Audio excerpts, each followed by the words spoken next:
Hello everyone, welcome to Ellen's Academy. This is Bhavana, your business studies teacher. So, ഇന്ന് നമ്മൾ 18ാമത്തെ ചാപ്റ്ററാണ് പഠിക്കുന്നത്. 18th ചാപ്റ്ററിൻ്റെ പേരെന്താണ്? Sources of long term business finance എന്നാണ് ഈ ചാപ്റ്ററിൻ്റെ പേര്. നമ്മൾ 17ാമത്തെ ചാപ്റ്ററിൽ എന്തായിരുന്നു പഠിച്ചത്? ഷോർട്ട് ടേം ഫൈനാൻസ് എങ്ങനെ ചെയ്യണം എന്നല്ലേ? അപ്പം അതിനു മുൻപ് എന്താണ് ഫൈനാൻസിങ്? നമ്മുടെ ബിസിനസ്സിൽ ഏതൊരു ആക്ടിവിറ്റി ചെയ്യാൻ വേണ്ടിയിട്ടും പണം ആവശ്യമാണ്. അതിപ്പം മുകളിലുള്ള ഏറ്റവും ടോപ്പ് ലെവൽ മുതൽ താഴെയുള്ള ലോവർ ലെവലിൽ വരെ നമുക്ക് ഫൈനാൻസ് ഇല്ലാതെ ഒരിക്കലും ബിസിനസ്സിന് മുന്നോട്ട് പോകാൻ പറ്റില്ല.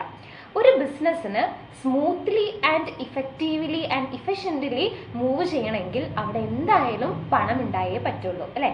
അപ്പം നമുക്ക് ഫൈനാൻസിന് എന്താണ്, ബിസിനസ്സിന് എന്തായിട്ടാണ് ഫൈനാൻസിനെ കാണുന്നത്? Yes, it is the blood ആയിട്ടാണ് കാണുന്നത് അല്ലേ? അതായത് നമ്മുടെ ബോഡിയിൽ വെയിനിലൂടെ ബ്ലഡ് ഒഴുകുന്ന പോലെ ബിസിനസ്സിൻ്റെ എല്ലാ ഭാഗത്തിലൂടെയും ഫൈനാൻസ് ഒഴുകുന്നുണ്ട്. സോ നമുക്ക് ഫൈനാൻസ് ഇല്ലാണ്ട്, പണമില്ലാതെ, മോണിറ്ററി ടേംസ് ഇല്ലാതെ ഒരിക്കലും ബിസിനസ്സിന് മുന്നോട്ട് നീങ്ങാൻ പറ്റില്ല. നമ്മൾ പഠിച്ചിരുന്നു ഫൈനാൻസ് ഷോർട്ട് ടേമും ഉണ്ട്, മീഡിയം ടേമും ഉണ്ട്, ലോങ് ടേമും ഉണ്ട് എന്ന്. ഒരു 1 year താഴെയാണ് നമുക്ക് പൈസ ആവശ്യമെങ്കിൽ അതിനെ നമ്മൾ എന്ത് പറയുന്നു? ഷോർട്ട് ടേം ഫൈനാൻസിങ് എന്നല്ലേ? ഇപ്പോൾ വേജസ് കൊടുക്കുന്നത്, ബിൽ പേയ്മെൻറ്റ്, ഇതൊക്കെ ഒരു 1 year താഴേക്കാണ് നമുക്ക് ആ എമൗണ്ട് ആവശ്യം വരിക. നമ്മൾ കുറേ വർഷത്തേക്ക് ഒരു 5 years എബവ് നമ്മൾ നോക്കുകയാണെങ്കിൽ അത് മീഡിയം തൊട്ടിട്ട് ലോങ് ടേം വരെയാണ്. ഒരു ലാൻഡ് പർച്ചേസ് ചെയ്യാൻ വേണ്ടിയിട്ട്, ബിൽഡിംഗ് പർച്ചേസ് ചെയ്യാൻ വേണ്ടിയിട്ടൊക്കെ നമുക്ക് ആവശ്യമുള്ള പണത്തിന് നമ്മൾ ലോങ് ടേമിലേക്ക് വരുത്തുന്നു. അപ്പോൾ ഈ ഒരു ചാപ്റ്ററിൽ നമ്മൾ പഠിക്കുന്നത് എന്താണ് ലോങ് ടേം ഫൈനാൻസ്, ഇത് എങ്ങനെയാണ് നമുക്ക് അവൈലബിൾ ആയിരിക്കുന്നത്. ബിസിനസ്സിന് എല്ലാ സ്ഥലത്തു നിന്നും ഇപ്പോൾ ലോങ് ടേം ഫൈനാൻസ് എന്ന് പറയുമ്പോൾ തന്നെ നമുക്ക് മനസ്സിലാവും ഒത്തിരി ഒരു ഹ്യൂജ് എമൗണ്ട് തന്നെ വേണം. ഇത് എവിടെ നിന്നാണ് ബിസിനസ് മാന് കിട്ടുന്നത്? സ്വന്തം കയ്യിൽ നിന്നാണോ എടുക്കുന്നത്, അതോ നമ്മൾ പുറമേ ബോറോ ചെയ്യുകയാണോ? ഇത്രയും കാര്യങ്ങളാണ് നമ്മൾ നോക്കുന്നത്. ഓക്കെ, അപ്പോൾ നമുക്ക് ചാപ്റ്ററിലേക്ക് പോവാം അല്ലേ? ആദ്യം നമുക്ക് എന്താണ് ഈ ഒരു ബിസിനസ് ഫൈനാൻസിൻ്റെ ഒരു ഇൻട്രൊഡക്ഷൻ പാർട്ട് നോക്കി നോക്കാം. നമുക്ക് ഈ ഒരു ബിസിനസ്സിലേക്ക് ഫൈനാൻസ് വേണ്ടത് മെയിനായിട്ട് 2 കാര്യങ്ങൾക്ക് വേണ്ടിയിട്ടാണ്. ആ 2 കാര്യങ്ങളെ നമ്മൾ 2 ഹെഡിങ് ആയിട്ട് തന്നെ കൊടുത്തിട്ടുണ്ട്. എന്താണത്? ഫിക്സ്ഡ് ക്യാപിറ്റൽ റിക്വയർമെൻറ്റിനും വർക്കിംഗ് ക്യാപിറ്റൽ റിക്വയർമെൻറ്റിനും. വലിയ പേര് കണ്ട് നമ്മൾ ഒരിക്കലും പേടിക്കരുത്. ഫിക്സ്ഡ് ക്യാപിറ്റൽ റിക്വയർമെൻറ്റ് എന്ന് പറയുമ്പം നമുക്ക് ഒരു കുറേ വർഷത്തേക്ക്, ഒരു ലോങ് ടേമിലേക്ക് നമുക്ക് ഫൈനാൻസ് വേണ്ടതിനെയാണ് ഫിക്സ്ഡ് ക്യാപിറ്റൽ റിക്വയർമെൻറ്റ് എന്ന് പറയാം. ഉദാഹരണം പറയുകയാണെങ്കിൽ ലാൻഡ് ആൻഡ് ബിൽഡിംഗ് വാങ്ങാൻ നമ്മൾ എപ്പോഴും ഒരു ഭൂമി വാങ്ങുന്നത്, ഒരു ബിൽഡിംഗ് വാങ്ങുന്നതൊക്കെ കേവലം 2 ദിവസത്തേക്കോ അല്ലെങ്കിൽ ഒരു ആഴ്ചത്തേക്കോ ഒക്കെയാണോ? അല്ല, അത് നമ്മളൊരു ലോങ് ടേമിലേക്ക് വേണ്ടിയാണ് വാങ്ങുന്നത് അല്ലേ? 5 വർഷം, 10 വർഷം, 15 വർഷമൊക്കെ കണക്കാക്കിയിട്ടാണ് നമ്മളത് ചെയ്യുന്നത്. പിന്നെ നമ്മൾ മെഷീനറി വാങ്ങുന്നത്, ഇൻഡസ്ട്രിയിലേക്ക് ഇൻഫ്രാസ്ട്രക്ചേഴ്സ് വാങ്ങുന്നത്, ഇതൊക്കെ നമ്മൾ കുറേ വർഷത്തേക്കാണ്. ഇതിനെയാണ് നമ്മൾ ഫിക്സ്ഡ് ക്യാപിറ്റൽ റിക്വയർമെൻറ്റ് എന്ന് പറയാം. ഇവിടെ പണം ആവശ്യമല്ലേ? അതെ. ഇതേപോലെ വർക്കിംഗ് ക്യാപിറ്റൽ റിക്വയർമെൻ്റ് ഉണ്ട്. വർക്കിംഗ് ക്യാപിറ്റൽ റിക്വയർമെൻ്റ് എന്ന് പറയുമ്പോൾ നമ്മൾ ഡേ ടു ഡേ കാര്യങ്ങൾക്ക് വേണ്ടിയുള്ള പണമാണ്. വേജസ് കൊടുക്കാൻ, സാലറി കൊടുക്കാൻ വേണ്ടിയിട്ട്, റെൻറ്റിന് വേണ്ടിയിട്ട്, പിന്നെ നമ്മൾ എന്തെങ്കിലും ടാക്സ് അടയ്ക്കാനുണ്ടെങ്കിൽ, പലിശ, ഇൻട്രസ്റ്റ് അടയ്ക്കാനുണ്ടെങ്കിൽ, ബിൽ പേയ്മെൻറ്റ് എന്തെങ്കിലും ചെയ്യാനുണ്ടെങ്കിൽ, നമുക്ക് ഡേ ടു ഡേ നമുക്ക് അസംസ്കൃത വസ്തുക്കളായി റോ മെറ്റീരിയൽസ് വാങ്ങണ്ടേ? ഇതിന് വേണ്ടിയിട്ടൊക്കെ നമുക്ക് വർക്കിംഗ് ക്യാപിറ്റൽ ആവശ്യമാണ്. അപ്പം ഷോർട്ട് ടേമും ലോങ് ടേമും ഉണ്ട് നിങ്ങൾക്ക് മനസ്സിലായല്ലോ. അപ്പോൾ ഷോർട്ട് ടേമിലേക്ക് വേണ്ടതിനെ നമ്മൾ വർക്കിംഗ് ക്യാപിറ്റൽ റിക്വയർമെൻ്റ് എന്നും ലോങ് ടേമിലേക്ക് വേണ്ടതിനെ നമ്മൾ ഫിക്സ്ഡ് ക്യാപിറ്റൽ റിക്വയർമെൻ്റ് എന്നും പറയുന്നു. ഈ ഒരു ചാപ്റ്ററിൽ നമ്മൾ പഠിക്കുന്നത് ലോങ് ടേം ഫൈനാൻസ് ആണ്. ഷോർട്ട് ടേം നമ്മൾ ഓൾറെഡി കഴിഞ്ഞ പ്രീവിയസ് ചാപ്റ്ററിൽ പഠിച്ചു കഴിഞ്ഞു അല്ലേ? അപ്പോൾ ഈ ഒരു ചാപ്റ്ററിൽ നമ്മൾ ലോങ് ടേം ഫൈനാൻസിനെ കുറിച്ചാണ്, വേരിയസ് സോഴ്സസിനെ കുറിച്ചാണ് നോക്കുന്നത്. അപ്പം ഈ ഒരു ഡിസ്പ്ലേ ചെയ്ത പിക്ചർ നന്നായിട്ടൊന്ന് ശ്രദ്ധിച്ചേ. നമുക്ക് എവിടുന്ന് ഏതൊക്കെയാണ് നമുക്ക് ലോങ് ടേം ഫൈനാൻസ് കിട്ടുന്ന സോഴ്സസ്, ഉറവിടം, ഇതാണ് നമ്മൾ നോക്കുന്നത്. ഓക്കെ, 3 സ്ഥലത്തു നിന്നാണ് മെയിനായിട്ട് ബിസിനസ്സിന് ലോങ് ടേം ഫൈനാൻസ് കിട്ടുന്നത്. ഒന്ന് സ്വന്തം കയ്യിൽ നിന്ന് തന്നെ, നമ്മളെ സ്വന്തം ബിസിനസ്മാൻ്റെ കയ്യിൽ നിന്ന് തന്നെ എടുക്കുന്ന പൈസയ്ക്കാണ് ഫസ്റ്റത്തെ നമ്മൾ പറയുന്നത്. എന്താ അതിൻ്റെ പേര്? ഓണേഴ്സ് ഫണ്ട്, ഓണറിൻ്റെ ഫണ്ട്, ഉടമസ്ഥൻ്റെ അല്ലെങ്കിൽ മുതലാളിയുടെ ഫണ്ട്. ഓക്കെ, രണ്ടാമത്തത് ബോറോഡ് ഫൈനാൻസ് അല്ലെങ്കിൽ ബോറോഡ് ഫണ്ട്, എന്താ അതിന് പറയുക? നമ്മൾ കടം വാങ്ങുന്നത്. മൂന്നാമത്തത് ഇതൊന്നും അല്ലാത്ത അതർ സോഴ്സസ് ആണ്. അപ്പോൾ ഈ ഓണേഴ്സ് ഫണ്ടിൽ എങ്ങനെയൊക്കെയാണ് നമുക്ക് ആദ്യം നോക്കി നോക്കാം. അതിൽ വരുന്ന കുറച്ച് ഉദാഹരണങ്ങളാണ് ഇക്വിറ്റി ഷെയർസ്, പ്രിഫറൻസ് ഷെയർസ്, പിന്നെ റീറ്റെയിൻഡ് ഏർണിങ്സ്. ഇനി നമ്മൾ കടം വാങ്ങുന്നത് അഥവാ ബോറോഡ് ഫണ്ടിൽ വരുന്നതാണ് ഡിബഞ്ചേഴ്സ്, പിന്നെ loan from special financial institutions NBFCs ഒക്കെ. ഇനി അതർ സോഴ്സസിൽ വരുന്നതാണ് leasing companies, mutual fund and foreign sources. അപ്പോൾ ഇതാണ് നമ്മൾ ഈ ചാപ്റ്ററിൽ ഇനി അങ്ങോട്ട് പഠിക്കാൻ പോണത്. ഇത് ഓരോന്നും നമ്മൾ ഡീറ്റെയിൽ ആയിട്ട് നോക്കുകയാണ്. അപ്പം അതിന് മുന്നേ ഒന്നുകൂടി ഒന്ന് മനസ്സിലേക്ക് കൊണ്ടുവരിക. ലോങ് ടേം ഫൈനാൻസ് 3 രീതിയിലാണ്. ഒന്ന് സ്വന്തമായിട്ട് എടുക്കുന്നത്, അതിനെന്താ പറയുക, ഓണേഴ്സ് ഫണ്ട്. രണ്ടാമത് നമ്മൾ കടം വാങ്ങുന്നത്, എന്താണത്, ബോറോഡ് ഫണ്ട്. അടുത്തത് അതർ സോഴ്സസ് ആണ്. കിട്ടിയല്ലോ അല്ലേ? ഉള്ളിലുള്ള കാര്യങ്ങളും ഓർത്ത് വെക്കാം. ഇനി നമ്മൾ ഓണേഴ്സ് ഫണ്ടാണ് ആദ്യം പഠിക്കാൻ പോകുന്നത്. അതിൽ ഇക്വിറ്റി ഷെയർസിലേക്കാണ് പോകുന്നത്. ഓക്കെ, അപ്പോൾ എന്താണ് ഇക്വിറ്റി ഷെയർസ് എന്ന് പറയുന്നതിന് മുൻപ് എന്താണ് ഷെയർസ് എന്ന് ആദ്യം പറഞ്ഞു തരാം. കമ്പനിയുടെ ഒരു ചെറിയൊരു യൂണിറ്റിനെയാണ് ഷെയർ എന്ന് പറയാം. അതായത് ഇപ്പം ഞാനൊരു കേക്ക് ഉണ്ടാക്കി, ആ കേക്ക് എനിക്ക് വേണ്ടി ഉണ്ടാക്കിയതാണ്, എൻ്റെ ഫാമിലിക്ക് വേണ്ടി ഉണ്ടാക്കിയതാണ്. അതിൽ ഒരു ചെറിയ പീസ് എടുത്ത് ഞാൻ എൻ്റെ നെയ്ബർക്ക് കൊടുക്കുകയാണ്, എൻ്റെ ഒരു സന്തോഷത്തിന് വേണ്ടിയിട്ട്. ഓക്കെ, അങ്ങനെ കൊടുക്കുന്ന ആ കുഞ്ഞു പീസിനെയാണ് നമ്മൾ ഷെയർ എന്ന് പറയുക. അപ്പോൾ കമ്പനിയുടെ വലിയൊരു ക്യാപിറ്റലിൽ നിന്ന് കുഞ്ഞൊരു സ്മോൾ യൂണിറ്റ് നമ്മൾ ഷെയർ ആയിട്ട് എടുക്കുന്നു. ഈ ഷെയർ നമ്മൾ എന്ത് ചെയ്യുന്നു, പുറമെ ഇൻവെസ്റ്റേഴ്സിന് പർച്ചേസ് ചെയ്യാൻ കൊടുക്കുന്നു. അങ്ങനെ ഷെയർ പർച്ചേസ് ചെയ്യുന്ന ഇൻവെസ്റ്റേഴ്സിന് നമ്മൾ പറയുന്ന പേരാണ് ഷെയർ ഹോൾഡേഴ്സ് എന്ന്. അപ്പോൾ ഇവിടെ നമ്മൾ പഠിക്കുന്നത് ഇക്വിറ്റി ഷെയർസ് ആണ്. ഇക്വിറ്റി ഷെയർസ് എന്ന് പറഞ്ഞാലും കമ്പനിയുടെ ക്യാപിറ്റൽ നമ്മൾ ഡിവൈഡ് ചെയ്യാണ്, കുഞ്ഞു സ്മോൾ യൂണിറ്റ് ആയിട്ട് ഡിവൈഡ് ചെയ്യുന്നു. എന്നിട്ട് പുറമെ നമ്മൾ ഇൻവെസ്റ്റേഴ്സിന് അത് പർച്ചേസ് ചെയ്യാൻ ചെയ്യുന്നു, അവർക്ക് നമ്മൾ ചെയ്യുന്നു. ഇങ്ങനെ ഈ നമ്മളുടെ ഇക്വിറ്റി ഷെയർസ് പർച്ചേസ് ചെയ്യുന്ന ഇൻവെസ്റ്റേഴ്സിനെ നമ്മൾ വിളിക്കുന്ന പേരാണ് ഇക്വിറ്റി ഷെയർ ഹോൾഡേഴ്സ് എന്ന്. എന്താണ് equity shareholders? Equity share ഹോൾഡേഴ്സിനെ നമ്മൾ എന്തായിട്ടാണ് കൺസിഡർ ചെയ്യുന്നത്? They are the real owners of the company.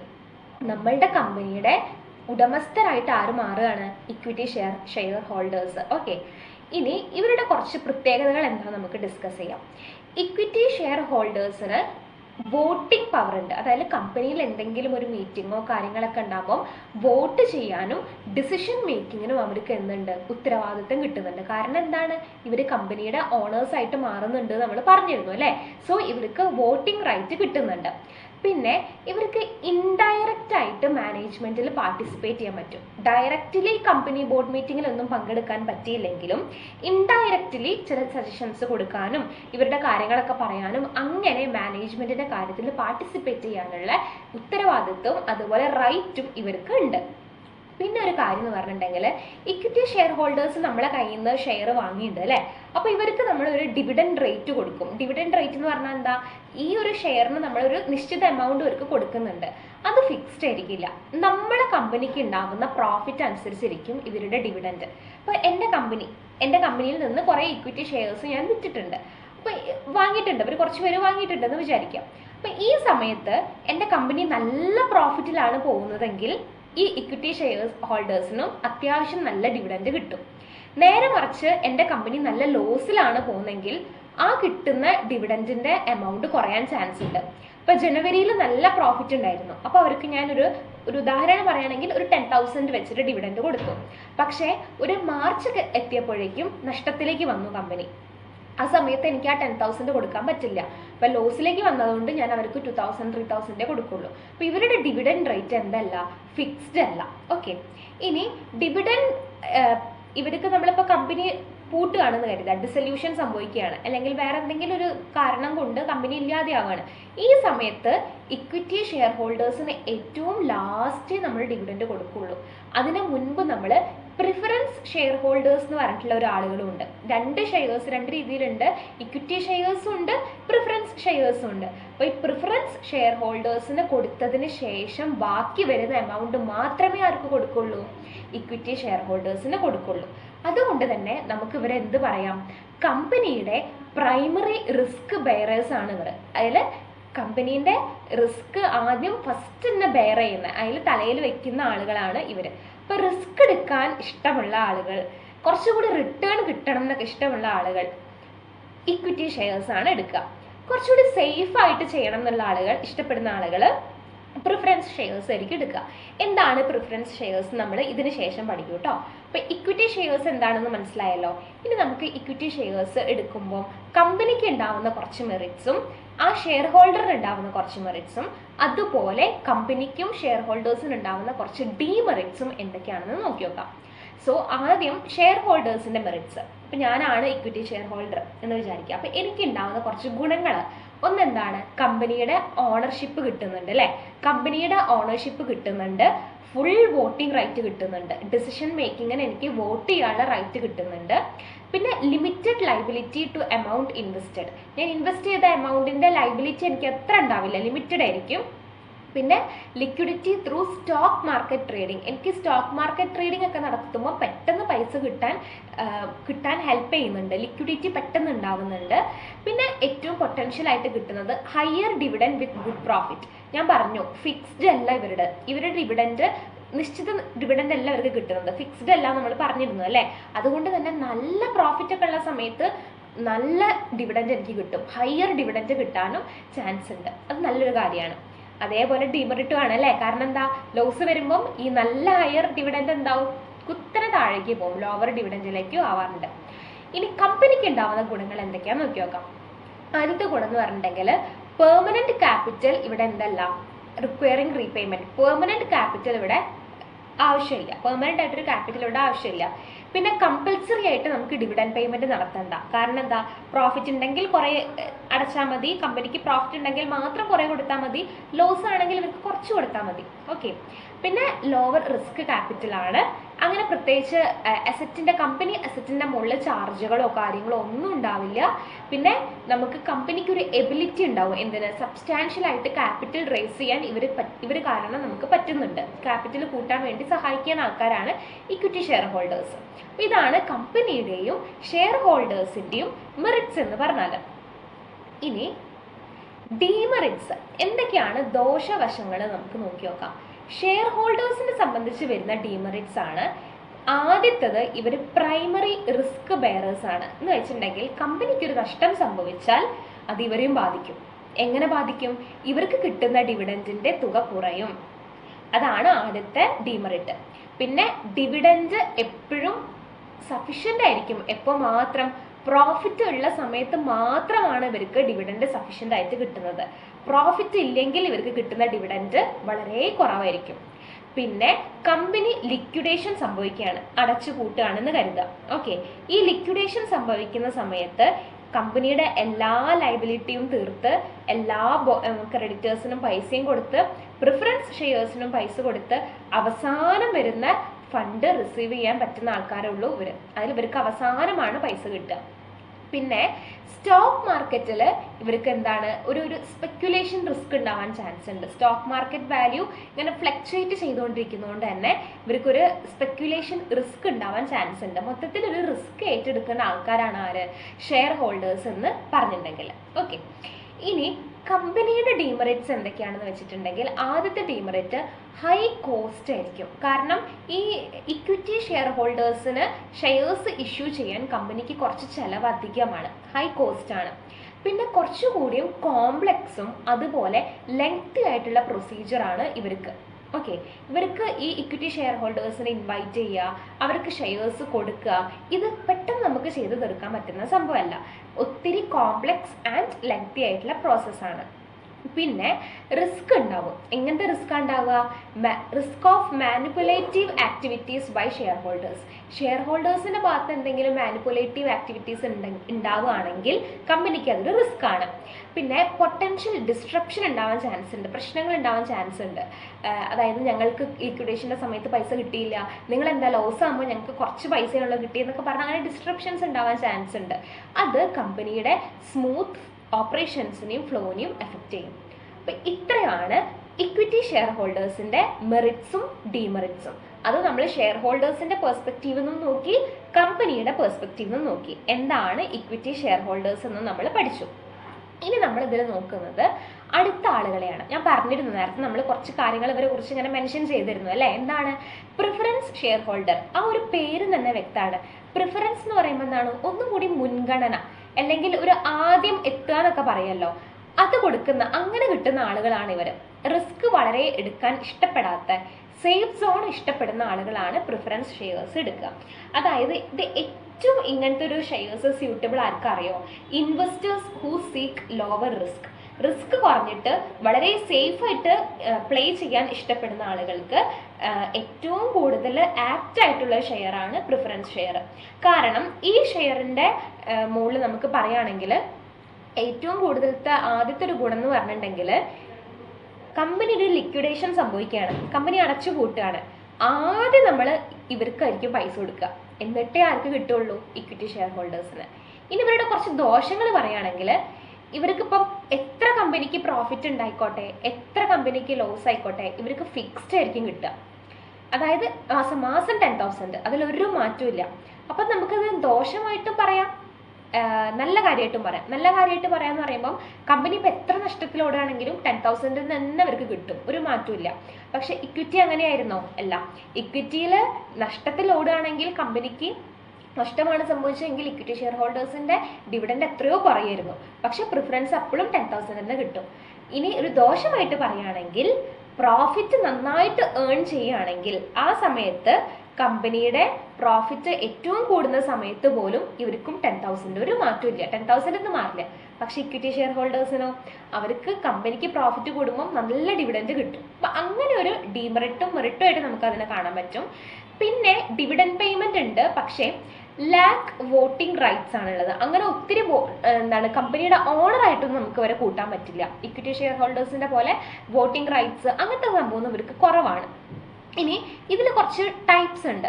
ഇതിൻ്റെ കുറച്ച് ടൈപ്സ് ആണ് compulsive and non compulsive preference shares, participating and non participating, redeemable and non redeemable, convertible and non convertible എന്നൊക്കെ പറഞ്ഞിട്ട് കുറച്ച് ടൈപ്സ് വരുന്നുണ്ട്. ഓക്കെ, ഇനി ഇക്വിറ്റിയും പ്രിഫറൻസും തമ്മിലുള്ള ഡിഫറൻസ് എന്താ നമുക്ക് നോക്കി നോക്കാം. ആദ്യത്തേത് ഡിവിഡൻഡ് പേയ്മെന്റ് എങ്ങനെയാണ് ചെയ്യുന്നത് നോക്കി നോക്കാം. ഇക്വിറ്റി ഷെയർ ഹോൾഡേഴ്സിന് എങ്ങനെയാണ് ഡിവിഡൻഡ് പേയ്മെന്റ് ചെയ്യുക?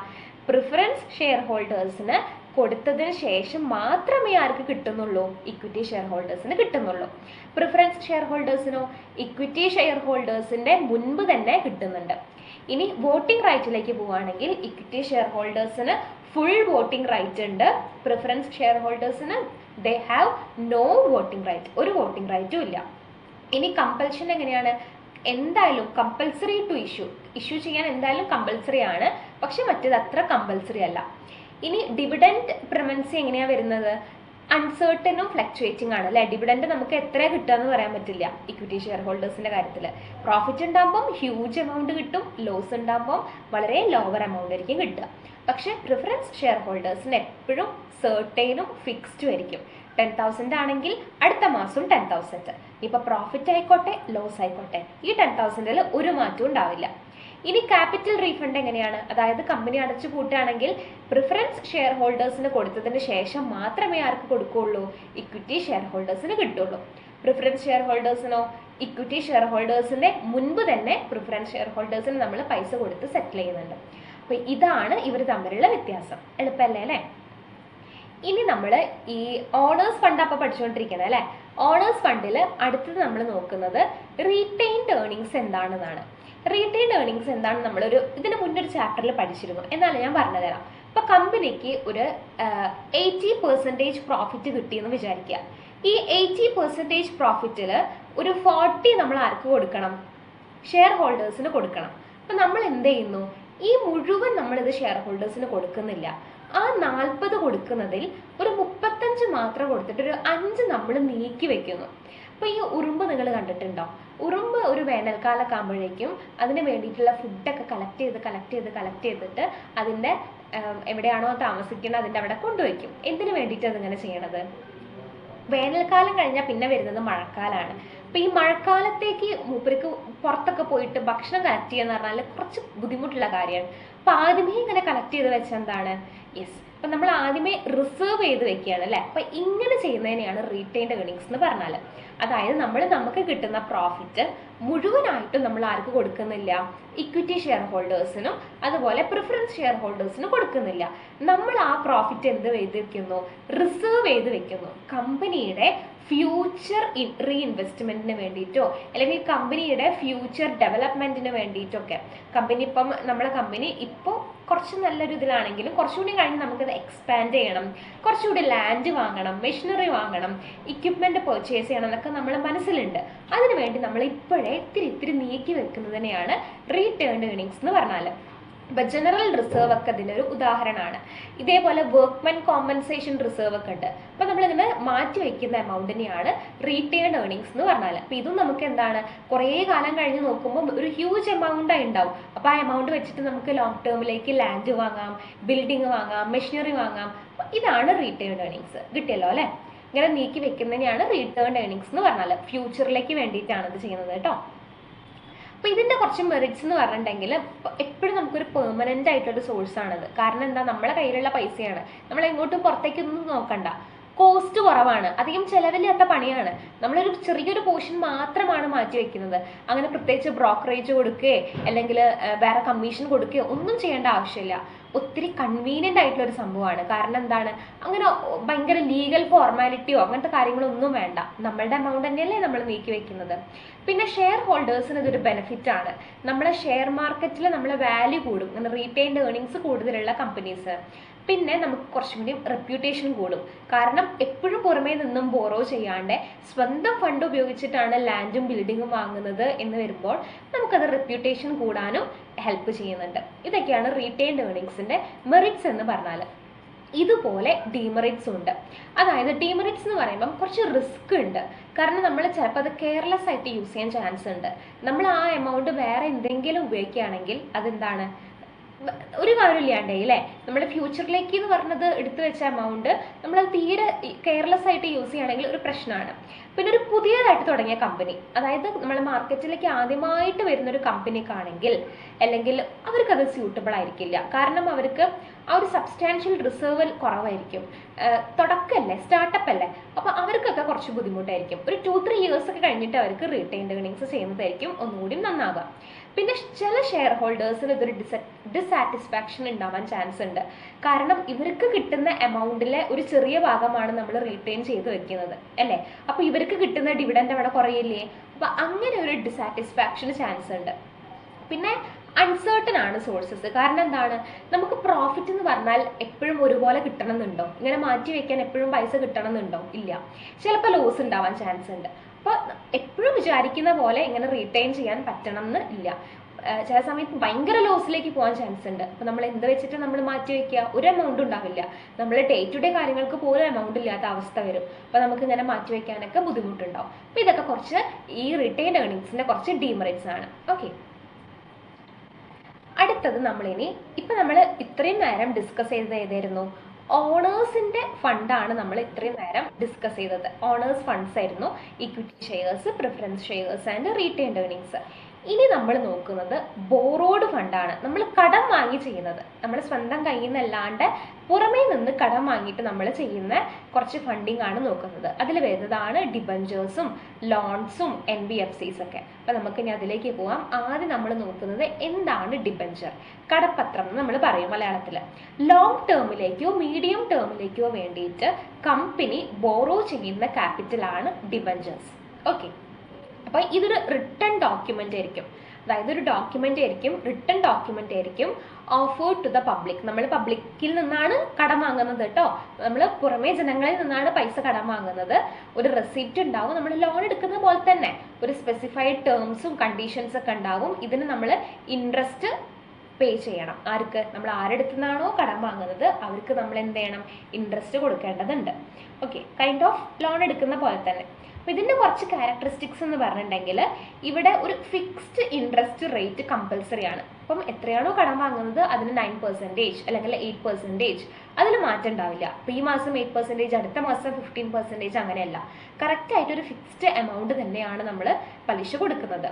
പിന്നെ ഡിബഞ്ചർ ഹോൾഡേഴ്സ്, അതിൽ നമ്മൾ ആരെടുത്തുനിന്നാണോ കടം വാങ്ങുന്നത് അത് കമ്പനിയുടെ ആരായിട്ട് മാറുന്നു, ക്രെഡിറ്റേഴ്സ് ആയിട്ട് മാറുന്നു. ഓക്കെ, അതിൽ ഡിബഞ്ചർ ഹോൾഡേഴ്സ് എന്ന് പറഞ്ഞാൽ കമ്പനിയുടെ ക്രെഡിറ്റേഴ്സ് ആണ്.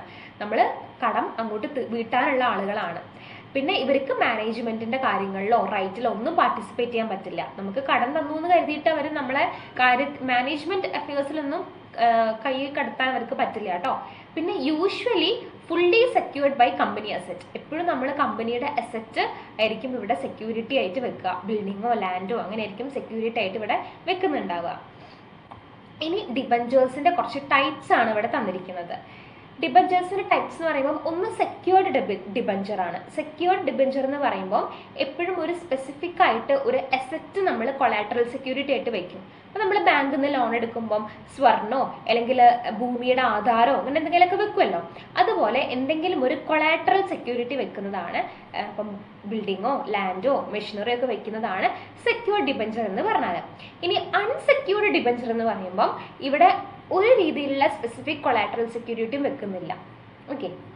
ഇനി കൺവേർട്ടബിൾ ഡിബഞ്ചർ ഉണ്ട്, നോൺ കൺവേർട്ടബിൾ ഡിബഞ്ചർ ഉണ്ട്. നമുക്ക് ഡിബഞ്ചറിനെ ഇക്വിറ്റി ഷെയർസ് ആയിട്ട് കൺവേർട്ട് ചെയ്യാൻ പറ്റുന്ന ഡിബഞ്ചേഴ്സിനെയാണ് കൺവേർട്ടബിൾ ഡിബഞ്ചേഴ്സ് എന്ന് പറയുന്നത്. ഇക്വിറ്റി ഷെയർസിലേക്ക് കൺവേർട്ട് ചെയ്യാൻ പറ്റാത്ത ഡിബഞ്ചറിനെയാണ് നോൺ കൺവേർട്ടബിൾ ഡിബഞ്ചർ എന്ന് പറയുന്നത്. കിട്ടിയല്ലോ അല്ലേ? ഇനി റെഡീമബിളും നോൺ റെഡീമബിളും ഉണ്ട്. അതായത് ഒരു സ്പെസിഫിക് എമൗണ്ടിന് ശേഷം എമൗണ്ട് റീപേ ചെയ്യുന്നതാണ് റെഡീമബിൾ ഡിബഞ്ചേഴ്സ് എന്ന് പറഞ്ഞാൽ. പിന്നെ not repaid during company's life time. കമ്പനിയുടെ ആ ഒരു ലിക്വിഡേഷൻ്റെ മുന്നേ വരെ ഒന്നും പൈസ അടയ്ക്കാണ്ട് പലിശ മാത്രം അടച്ചു പോകുന്നതാണ് നോൺ റെഡീമബിൾ എന്ന് പറഞ്ഞാൽ. അപ്പോൾ ഇതാണ് ഡിബഞ്ചേഴ്സിൻ്റെ ടൈപ്സ് എന്ന് പറയുന്നത്. ഇനി ഇതുപോലെ ഡിബഞ്ചേഴ്സിന് മെറിറ്റ്സും ഉണ്ട്, അതുപോലെ ലിമിറ്റേഷൻസും ഉണ്ട്. അപ്പോൾ എന്തൊക്കെയാണ് മെറിറ്റ്സ് നമുക്ക് നോക്കി നോക്കാം. ആദ്യത്തെ മെറിറ്റ് എന്ന് പറഞ്ഞിട്ടുണ്ടെങ്കിൽ ഫിക്സ്ഡ് ഇൻട്രസ്റ്റ് റേറ്റ് ആയിരിക്കും എപ്പോഴും ഡിബഞ്ചർ ഹോൾഡേഴ്സിന് കിട്ടുക. ഓക്കെ. അപ്പം 8%, 9%, അതിൽ നിന്ന് ഒരു മാറ്റം ഉണ്ടാവില്ല. നമുക്ക് ഈ മാസം കൊടുത്ത അതേ ഇൻട്രസ്റ്റ് റേറ്റ് തന്നെയായിരിക്കും നെക്സ്റ്റ് മന്തും കൊടുക്കുക. നെക്സ്റ്റ് വരുന്നത് ഫുള്ളി സെക്യൂർഡ് ഇൻവെസ്റ്റ്മെൻ്റ് ആയിരിക്കും. നമ്മൾ എന്താണോ ഇൻവെസ്റ്റ് ചെയ്യുന്നത്, ഇപ്പം നമുക്ക് അവർ പൈസ തരുന്നുണ്ടല്ലോ പബ്ലിക്, അത് ഫുള്ളി സെക്യൂരിറ്റി ഉണ്ടാവും. അവർക്ക് എന്തായാലും ഒരു സെക്യൂർഡ് ആയിരിക്കും. ആ പൈസ അവർക്ക് ഒരിക്കലും നഷ്ടപ്പെടില്ല. പിന്നെ no dilution of shareholder control. Share ഹോൾഡേഴ്സിന് എന്ത് ചെയ്യാൻ പറ്റില്ല, കൺട്രോൾ ചെയ്യാനൊന്നും പറ്റില്ല. പിന്നെ tax advantage for the company. കമ്പനിക്ക് എന്തുണ്ട്, ഇങ്ങനെ കടം വാങ്ങുന്ന സമയത്ത് കുറേ ടാക്സ് അഡ്വാൻറ്റേജ് കിട്ടും. അതായത് ഓണേഴ്സ് ഫണ്ടാണ് എടുക്കുന്നതെങ്കിൽ ഇവർക്ക് എപ്പോഴും ആ ഒരു ഇത്രയും സ്വന്തമായിട്ട് കയ്യിൽ പൈസ ഉണ്ട്, അപ്പോൾ ഇത്രയും ഹ്യൂജ് സോഴ്സ് കയ്യിലുണ്ട്, അപ്പോൾ അതിന് നമ്മൾ ടാക്സ് അടയ്ക്കേണ്ടി വരും. പക്ഷെ ഇവിടെ നമ്മൾ എന്താ ചെയ്യുന്നത്, കടം വാങ്ങുകയാണ് ചെയ്യുന്നത്. അപ്പോൾ കടം വാങ്ങുന്ന സമയത്ത് അതിന് നമ്മൾ ഒന്നും ചെയ്യേണ്ട ആവശ്യമില്ല, ടാക്സ് അടയ്ക്കേണ്ട കാര്യം വരില്ല. ടാക്സ് അഡ്വാൻറ്റേജ് കിട്ടാൻ ഹെൽപ്ഫുള്ളാണ് ഡിബഞ്ചേഴ്സ് എടുക്കുന്ന സമയത്ത്. ഇനി ലിമിറ്റേഷൻസിലേക്ക് പോവുകയാണെങ്കിൽ ഫിക്സ്ഡ് ഇൻട്രസ്റ്റ് പേയ്മെൻറ്റ് ലൈബിലിറ്റി ആണ്. കാരണം എപ്പോഴും നമുക്ക് എന്താണ്, ഈ ഒരേ എമൗണ്ട് തന്നെ എത്ര നമുക്ക് നഷ്ടം വന്നാലും നമ്മൾ ഈ ഒരു പലിശ അവർക്ക് കൊടുത്തേ പറ്റുള്ളൂ അല്ലേ? അതൊരു പ്രശ്നമാണ് അല്ലേ? കാരണം എന്താണ്, ഇൻട്രസ്റ്റ് റേറ്റ് ഫിക്സ്ഡ് ആണ്, നമ്മൾ ആദ്യമേ പറഞ്ഞിരുന്നു. ഇൻട്രസ്റ്റ് റേറ്റ് ഫിക്സ്ഡ് ആയതുകൊണ്ട് തന്നെ ഇപ്പോൾ ഈ മാസം നല്ല പ്രോഫിറ്റ് ഉണ്ടെങ്കിൽ കുഴപ്പമില്ല, നമുക്ക് അടയ്ക്കാം. അടുത്ത മാസം നമ്മൾ കമ്പനി കുറച്ച് ലോസിലേക്കാണ് പോകുന്നതെങ്കിൽ നമുക്ക് ആ കറക്റ്റ് പലിശ എമൗണ്ട് അടച്ചേ പറ്റുള്ളൂ, വേറെ ഒരു രക്ഷയില്ല. അപ്പോൾ അതൊരു പ്രശ്നമല്ലേ? അത് നമുക്കപ്പം ലിമിറ്റേഷനായിട്ട് നമുക്കതിനെ എടുക്കാൻ പറ്റും. പിന്നെ അതുപോലെ നമ്മൾ ഫിക്സ്ഡ് അസറ്റ് പ്ലെഡ്ജ് ചെയ്യുന്നുണ്ട്. അതായത് നമ്മൾ എന്തെങ്കിലും ഒരു സെക്യൂരിറ്റി ആയിട്ട്, കൊളാറ്ററൽ സെക്യൂരിറ്റി ആയിട്ട് നമ്മൾ ഫിക്സ്ഡ് അസറ്റ് ആണ് വെക്കുന്നത്. അപ്പോൾ അത് നമ്മൾ അടച്ചു പോയില്ലെങ്കിൽ അത് നമ്മളെ കയ്യിൽ നിന്ന് പോകാൻ ചാൻസ് ഉണ്ട്. പിന്നെ റെഡ്യൂസസ് ഫ്യൂച്ചർ ബോറോയിങ് ക്യാപ്പബിലിറ്റി. നമ്മൾ എപ്പോഴും ഇങ്ങനെ ബോറോ ചെയ്യുകയാണെങ്കിൽ ഭാവിയിൽ നമുക്ക് ഇങ്ങനെ ബോറോ ചെയ്യാനൊരു കേപ്പബിലിറ്റി കുറയും എന്നാണ് പറയുന്നത്. കാരണം നമ്മൾ എപ്പോഴും ഇതൊരു ബാലൻസ്ഡ് ആയിട്ട് കൊണ്ടുപോകണം. കഴിയണതും ഓണേഴ്സ് ഫണ്ടും ഈ ബോറോഡ് ഫണ്ടും ഒരു ഈക്വലി കൊണ്ടുപോകാൻ ശ്രമിക്കണം. ഒത്തിരി നമ്മളിങ്ങനെ ബോറോ ചെയ്യുമ്പോൾ നമുക്ക് പിന്നെ ഫ്യൂച്ചറിൽ ആ കമ്പനിക്ക് റെപ്യൂട്ടേഷൻ കുറയും. അപ്പോൾ പിന്നെ not suitable for companies with unstable earnings. ഒട്ടും ഏണിങ്സ് ഇല്ലാത്ത, അതായത് അൺസ്റ്റേബിൾ ഏണിങ്സ് എന്ന് പറഞ്ഞാൽ എന്താണ്, കുറച്ച് കാലം പ്രോഫിറ്റ് പിന്നെ ഒത്തിരി കാലത്തേക്ക് ലോസ്, ഇങ്ങനെയൊക്കെയുള്ള കമ്പനീസിന് ഭയങ്കര ബുദ്ധിമുട്ടാണ് ഡിബഞ്ചേഴ്സ് കിട്ടാൻ. കാരണം ആരും അവർക്ക് കടം കൊടുക്കില്ല, തിരിച്ചടക്കില്ല എന്ന് അറിയാം. അങ്ങനത്തെ ഡിബഞ്ചേഴ്സിന് ഡിബഞ്ചേഴ്സ് ഒരിക്കലും ഇഷ്യൂ ചെയ്യരുത്. ഓക്കെ. അപ്പോൾ ഇതാണ് ഡിബഞ്ചേഴ്സിൻ്റെ മെറിറ്റ്സും ലിമിറ്റേഷൻസ് എന്ന് പറയുന്നത്. ഇനി ഷെയർസും ഡിബഞ്ചേഴ്സും തമ്മിലുള്ള വ്യത്യാസം എന്താണെന്ന് നമുക്ക് നോക്കി നോക്കാം. നമ്മൾ നേരത്തെ നോക്കിയത് എന്തായിരുന്നു, ഇക്വിറ്റി ഷെയർസും പ്രിഫറൻസ് ഷെയർസും തമ്മിലുള്ള ഡിഫറൻസ് ആയിരുന്നു. ഇനി ഷെയർസും ഡിബഞ്ചേഴ്സും നോക്കുകയാണെങ്കിൽ ഷെയർസ് എന്ന് പറയുമ്പം, ഷെയർ ഹോൾഡർ എന്ന് പറയുമ്പം കമ്പനിയുടെ ഓണേഴ്സ് ആണ്. ഡിബഞ്ചേഴ്സോ കമ്പനിയുടെ ക്രെഡിറ്റേഴ്സ് ആണ്. ഇനി ഇവർക്ക് റിട്ടേൺ ആയിട്ട് കിട്ടുന്നത് എന്താണ്? ഡിവിഡൻഡ് ആണ് കൊടുക്കുന്നത് അല്ലെ. കമ്പനിക്ക് ഡിവിഡൻഡ് ആണ് കൊടുക്കുന്നത്. ഇവിടെയോ ഫിക്സ്ഡ് ആയിട്ടൊരു പലിശ, ഇൻട്രസ്റ്റ് റേറ്റ് ആണ് കൊടുക്കുന്നത്. റിസ്ക് എവിടെയാ കൂടുതൽ? ഷെയർസിനാണ് റിസ്ക് കൂടുതൽ. ഇവിടെ ലിറ്റിൽ റിസ്ക് ആണ്, അല്ലെങ്കിൽ ചിലപ്പോൾ റിസ്കേ ഉണ്ടാവില്ല. കാരണം എന്താണ്? ഈ കടം കൊടുക്കുന്ന ആളുകൾക്ക് പൈസ കിട്ടിയില്ലെങ്കിലും ആ കൊളാറ്ററൽ സെക്യൂരിറ്റി കിട്ടാൻ ചാൻസ് ഉണ്ട്. അപ്പോൾ ഇവിടെ റിസ്ക് വളരെ കുറവാണ്. ഇനി ഇമ്പോർട്ടൻറ്റ് റോൾ എന്താണെന്ന് വെച്ചിട്ടുണ്ടെങ്കിൽ ഇവർക്ക് വോട്ടിംഗ് റൈറ്റ് ഉണ്ട് ഷെയർ ഹോൾഡേഴ്സിന്. പക്ഷേ ഡിബഞ്ചർ ഹോൾഡേഴ്സിന് അങ്ങനെ ഒരു റോളും ഇല്ല. കമ്പനിയുടെ മാനേജ്മെന്റ് അഫയേഴ്സിലോ പാർട്ടിസിപ്പേഷൻ ചെയ്യാനോ ഇവർക്ക് യാതൊരു അവകാശവും ഇല്ല. അതുകൊണ്ട് തന്നെ ഇവർക്ക് വോട്ടിംഗ് റൈറ്റും ഇല്ല. പിന്നെ ഷെയർ ഹോൾഡേഴ്സിന് ഒരു രീതിയിലുള്ള ടാക്സ് അഡ്വാൻറ്റേജും ഇല്ല. പക്ഷേ debenture holders have tax savings for the company. പിന്നെ അസറ്റിന്റെ മുകളിൽ ഒന്നും ചാർജ് ചെയ്യില്ല. ഉണ്ടോ? ഷെയർ ഹോൾഡേഴ്സ് ഒന്നും ചാർജ് ചെയ്യില്ല, അവർ അസറ്റ് ഒന്നും എടുത്തുകൊണ്ടാവില്ല. പക്ഷേ debenture holders they pledge for of fixed asset. അവർ ഫിക്സ്ഡ് അസറ്റ് എടുത്തുകൊണ്ടാവാൻ ചാൻസ് ഉണ്ട് പൈസ കിട്ടിയില്ലെങ്കിൽ. പിന്നെ ഷെയർ ഹോൾഡേഴ്സിനാണ് കമ്പനി പൂട്ടുന്ന സമയത്ത് ഏറ്റവും ലാസ്റ്റ് പൈസ കിട്ടുക. പക്ഷേ ഇവർക്കോ പെയ്ഡ് ബിഫോർ ഷെയർ ഹോൾഡേഴ്സ്. അപ്പം പ്രിഫറൻസ് ഷെയർ ഹോൾഡേഴ്സിന് കൊടുത്തിട്ട് ഡിബഞ്ചർ ഹോൾഡേഴ്സിന് കൊടുത്തിട്ടുള്ളൂ ഷെയർ ഹോൾഡേഴ്സിന് പൈസ കിട്ടുക. പക്ഷേ അതിന് മുൻപേ ആർക്ക് കിട്ടുന്നുണ്ട്? ഡിബഞ്ചേഴ്സിന് കിട്ടുന്നുണ്ട്. ഇത്രയാണ് ഷെയർസും ഡിബഞ്ചേഴ്സും തമ്മിലുള്ള വ്യത്യാസം എന്ന് പറഞ്ഞാൽ. ഇനി നമ്മൾ മൂന്നാമത്തെ കാറ്റഗറിയിലേക്കാണ് പോകുന്നത്. കുറച്ച് സ്പെഷ്യൽ ഫൈനാൻഷ്യൽ ഇൻസ്റ്റിറ്റ്യൂഷൻസിനെ കുറിച്ചിട്ടാണ് പഠിക്കുന്നത്. ഈ സ്പെഷ്യൽ ഫൈനാൻഷ്യൽ ഇൻസ്റ്റിറ്റ്യൂഷൻസ് SFI അല്ലെങ്കിൽ ഡെവലപ്മെന്റ് ഫൈനാൻഷ്യൽ ഇൻസ്റ്റിറ്റ്യൂഷൻസ് ഒക്കെ എസ്റ്റാബ്ലിഷ് ചെയ്തത് നമ്മളുടെ ഗവൺമെന്റ് തന്നെയാണ്, ഇന്ത്യൻ ഗവൺമെന്റ് ആണ്. ഇത് നമുക്ക് ബിസിനസ്സിന് ലോങ് ടേം ആയിട്ട് ഫൈനാൻസ് കൊടുക്കാൻ വേണ്ടിയിട്ട്, especially for industries and agriculture sector. അതിൽ കാർഷിക മേഖലയ്ക്കും അതുപോലെ ഇൻഡസ്ട്രിയൽ സെക്ടറിനും വേണ്ടിയിട്ടാണ് നമ്മളെ ഗവൺമെന്റ് ഈ സ്പെഷ്യൽ ഫൈനാൻഷ്യൽ ഇൻസ്റ്റിറ്റ്യൂഷൻസ് കൊണ്ടുവന്നത്. ഇത് ഏറ്റവും കൂടുതൽ ഹെൽപ്പ് ചെയ്യുന്നത് financial, managerial and technical assistance ഇൻഡസ്ട്രീസിന് കൊടുക്കുന്നുണ്ട്. അപ്പോൾ അതിൽ നമ്മൾ ആദ്യം പഠിക്കാൻ പോകുന്നത് IFCIനെ കുറിച്ചിട്ടാണ്.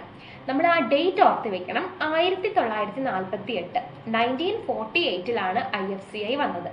ഇനി നമ്മൾ പഠിച്ചു വെക്കേണ്ടത് IFCIന്റെ ഫുൾ ഫോം ആണ്, industrial finance corporation of India. ഇത് രണ്ടും നന്നായിട്ട് ഓർത്ത് വെക്കാം. ഇത് എന്ന് പറഞ്ഞിട്ടുണ്ടെങ്കിൽ നമ്മൾ one of oldest financial institution ആണ്. നമ്മളുടെ കൺട്രിയിലുള്ള വളരെ പഴക്കം ചെന്ന ഒരു ഫൈനാൻഷ്യൽ ഇൻസ്റ്റിറ്റ്യൂഷൻ ആണ് IFCI എന്ന് പറയുന്നത്. IFCI മെയിനായിട്ട് മീഡിയം എന്ന് പറഞ്ഞാൽ എന്താ? 1 മുതൽ 5 വർഷം വരെ, മീഡിയം ആൻഡ് ലോങ് ടേം 5 വർഷത്തിന് മുകളിലേക്ക് ലോൺ കൊടുക്കുന്ന ആൾക്കാരാണ് ഇവർ. ആർക്കാ ലോൺ കൊടുക്കുന്നത്? ലാർജ് ഇൻഡസ്ട്രിയൽ യൂണിറ്റിന്, വലിയ വൻകിട ഇൻഡസ്ട്രിയൽ യൂണിറ്റിന് medium to long term loan കൊടുക്കുന്ന ആളുകളാണ് IFCI. 1948 നിലവിൽ വന്നത്. ഏറ്റവും പഴക്കമേറിയ ഒരു ഇൻഡസ്ട്രിയൽ ഫിനാൻഷ്യൽ ഇൻസ്റ്റിറ്റ്യൂഷൻ ആണ്. ഇതിന്റെ ഫുൾ ഫോം എന്ന് പറഞ്ഞാൽ industrial financial corporation of India. അടുത്ത് നമുക്ക് വളരെ സുപരിചിതമായിട്ടുള്ളതാണ് ICICI. 1955 നിലവിൽ വന്നത്. ഫുൾ ഫോം അറിഞ്ഞിരിക്കണം, industrial credit and investment corporation of India എന്നാണ് ഇതിന്റെ ഫുൾ ഫോം. ഇതും ഫൈനാൻഷ്യൽ അസിസ്റ്റൻസ് തന്നെയാണ് കൊടുക്കുന്നത്. ആർക്കാ കൊടുക്കുന്നത്? പ്രൈവറ്റ് സെക്ടർ ഇൻഡസ്ട്രീസിന്. ഓക്കെ, പ്രൈവറ്റ് സെക്ടറിലുള്ള ഇൻഡസ്ട്രീസിന്റെ ഗ്രോത്തിനും എക്സ്പാൻഷനും വേണ്ടിയിട്ട് പണം കൊടുക്കുന്ന ആളുകളാണ് ICICI എന്ന് പറയുന്നത്. അടുത്തത് IDBI ആണ്. 1964 നിലവിൽ വന്നത്. Industrial development bank of India എന്നാണ് ഇതിന്റെ ഫുൾ ഫോം. ഇവരും നമുക്ക് അസിസ്റ്റൻസ് കൊടുക്കുന്നുണ്ട് എല്ലാ ടൈപ്പ് ഇൻഡസ്ട്രീസിനും. അങ്ങനെ പ്രൈവറ്റ് എന്നോ വലുതെന്നോ ഒന്നുമില്ല, എല്ലാ ടൈപ്പ് ഇൻഡസ്ട്രീസിനും അസിസ്റ്റൻസ് പ്രൊവൈഡ് ചെയ്യുന്ന, ഫൈനാൻഷ്യൽ അസിസ്റ്റൻസ് പ്രൊവൈഡ് ചെയ്യുന്ന ആളുകളാണ് IDBI എന്ന് പറയുന്നത്. അതുപോലെ അതർ ഫൈനാൻഷ്യൽ ഇൻസ്റ്റിറ്റ്യൂഷൻസിനും എന്ത് കൊടുക്കുന്നുണ്ട്? ഫൈനാൻസ് കൊടുക്കുന്നുണ്ട്. മൂന്നും കിട്ടിയല്ലോ അല്ലെ. ഇനി വരുന്ന മോർ സ്പെഷ്യൽ ഫൈനാൻഷ്യൽ ഇൻസ്റ്റിറ്റ്യൂഷൻസിൽ ഒന്നാണ് LIC. നമുക്ക് കേട്ട് കുറേ പരിചയമുള്ളതാണ് അല്ലെ. LIC ഇൻഷുറൻസ് ആണെന്ന് അറിയാലോ. 1956 നിലവിൽ വന്നത്. Life insurance corporation of India എന്നാണ് ഫുൾ ഫോം. നമ്മൾക്ക് പബ്ലിക് സേവിങ്സ് ചാനലൈസ് ചെയ്യാനും ഇൻഡസ്ട്രിയൽ യൂണിറ്റ്സിന് വേണ്ടിയിട്ട് ലോൺ പ്രൊവൈഡ് ചെയ്യുക, പിന്നെ അണ്ടർ റൈറ്റിംഗ് ഫെസിലിറ്റി കൊടുക്കുക, ഇൻഷുറൻസ് കൊടുക്കുക, അങ്ങനെ അവർക്ക് സേഫ്റ്റി ഉറപ്പുവരുത്തുക. ഇതൊക്കെയാണ് LIC ചെയ്യുന്ന ഏറ്റവും കൂടുതൽ ചെയ്യുന്ന പണി എന്ന് പറയുന്നത്. പിന്നെ വരുന്നതാണ് SIDC എന്ന് വെച്ചിട്ടുണ്ടെങ്കിൽ സ്റ്റേറ്റ് ഇൻഡസ്ട്രിയൽ ഡെവലപ്മെന്റ് കോർപ്പറേഷൻ. അതായത് സ്റ്റേറ്റ് ലെവലിലുള്ള ഓരോ സ്റ്റേറ്റിലുള്ള കോർപ്പറേഷൻസിനും അതുപോലെ ഇൻഡസ്ട്രീസിനും അസിസ്റ്റൻസ് ഫൈനാൻഷ്യൽ അസിസ്റ്റൻസ് പ്രൊവൈഡ് ചെയ്യുന്ന ആളുകളാണ് SIDC എന്ന് പറഞ്ഞാൽ. അതായത് ഓരോ സ്റ്റേറ്റിലുള്ള ഇൻഡസ്ട്രീസിന്റെ ഡെവലപ്മെന്റിന് വേണ്ടിയിട്ടും പുതിയ പുതിയ ഇൻസെന്റീവ്സ് സ്കീംസ് കൊണ്ടുവരിക, ഇങ്ങനത്തെ പണികളൊക്കെയാണ് SIDC ചെയ്യുന്നത്.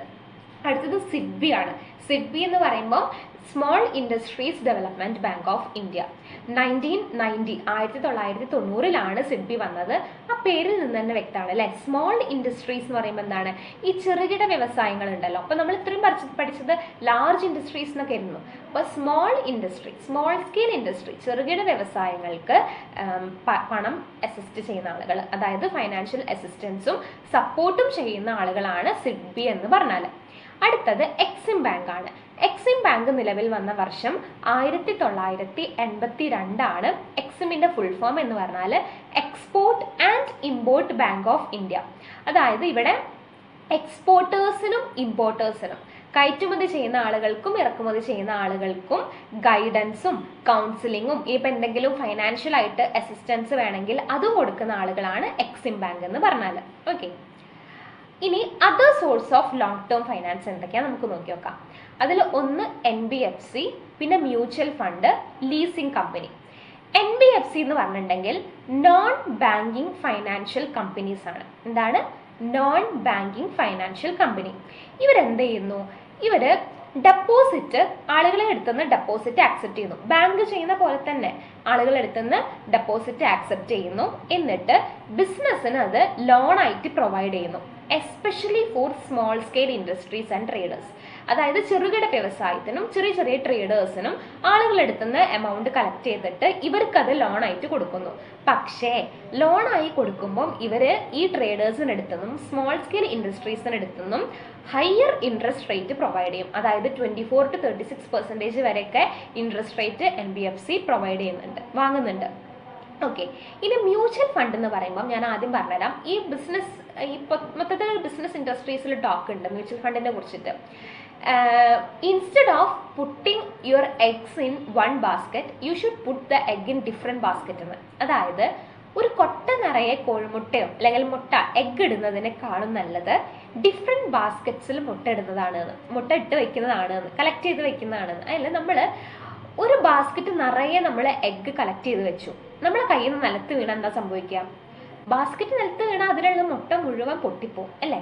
നേരെ മറിച്ച് ഓരോ മുട്ടയും ഓരോ ബാസ്ക്കറ്റിൽ ഇട്ട് വെക്കുകയാണെങ്കിൽ putting eggs in different basket is more safe.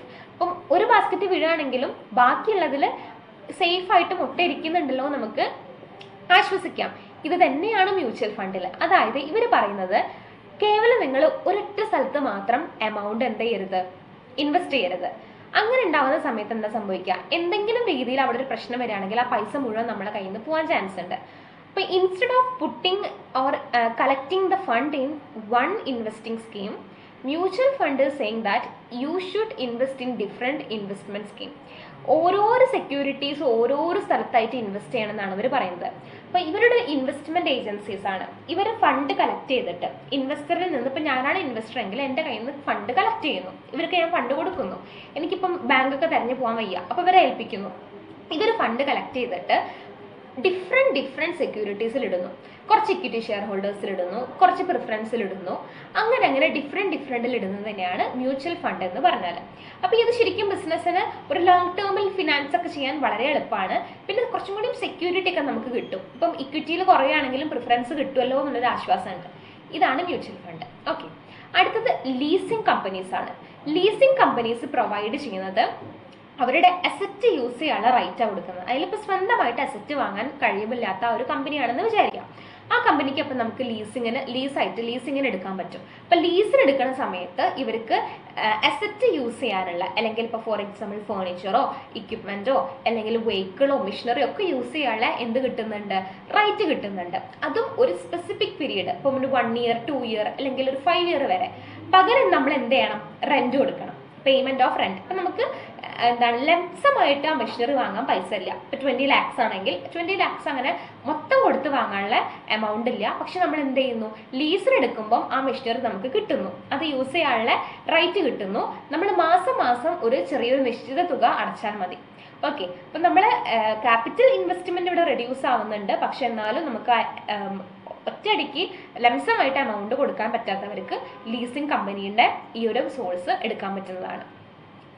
അടുത്തത് നമ്മൾ ഫോറിൻ സോഴ്സസ് ഓഫ് ഫൈനാൻസിങ് എന്തൊക്കെയാണെന്ന് നോക്കി നോക്കാം. പുറമേ നിന്ന് നമ്മൾ ഇന്ത്യക്ക് പുറമേ നിന്ന് നമ്മൾ എമൗണ്ട് എടുക്കുന്നതിനെയാണ് ഫോറിൻ സോഴ്സ് ഓഫ് ഫൈനാൻസ് എന്ന് പറഞ്ഞാൽ.